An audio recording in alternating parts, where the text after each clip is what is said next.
which kind of took me by surprise, maybe a lot of other people. But this is the company's brand new handset, the Mi 4, so the 4th generation of its Mi handsets. And this one in particular has gotten a lot of flack. Well, the company actually has, for the way it is said to take a lot of inspiration from Apple. But this device in particular, once we get out of the box, you'll see what I mean, definitely takes a lot of inspiration from the design of the newest iPhone, the iPhone 5S or 5. But without any delay, let's get inside the box and see what this is about. Of course, this is the 16GB version. This comes in 2 different versions, 16 and 64, and eventually it'll come in a lot of different color options, but right now it's just white. So there's that. And also on the inside, you're getting a lot of the same specifications you're going to find on many other flagships this year. Inside it has a Snapdragon 801 that's with Crate 400 CPUs clocked at 2.5 gigahertz. It also has 3 gigabytes of RAM, which a lot of other phones don't have now. You've got your G3, which does, and a few others that do, but like the One M8 and Galaxy S5 do not. This also has a 13 megapixel camera, but we're going to set it to the side while I continue to talk about specs.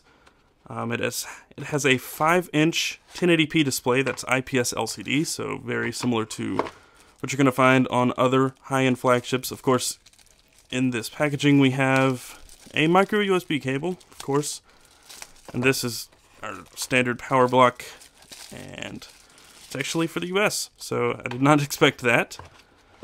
And reading materials, and I think that's it. There's no headphones in this, which is pretty standard, especially when you get a phone from Xiaomi, because they actually sell the phones at or near production cost, which is unlike most others. They make their money through selling applications, well, not applications, themes and wallpapers and icon packs and little aftermarket things like that. Nothing major in here, but you do get a SIM removal tool, which is really nice, and I'm going to take that out and save it for later. But that's it in the box. Nothing terribly fancy. You get a very stark packaging, very plain things inside the box.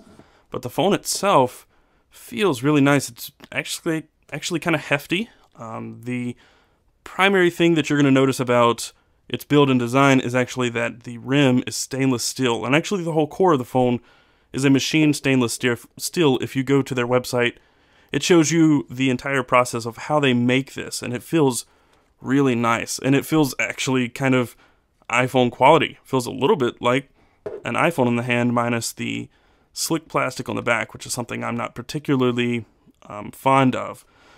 But if we tear this off, it's not going to make any noise. I'm not even going to try.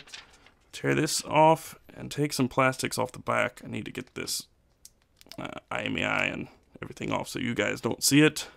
So if we do a quick hardware tour, here at the top we've got the earpiece, speaker, and of course some sensors. This is your front-facing camera. I do not remember the resolution of this camera. Of course, the rear one is 13 megapixels, and you do have a tiny little LED flash down here.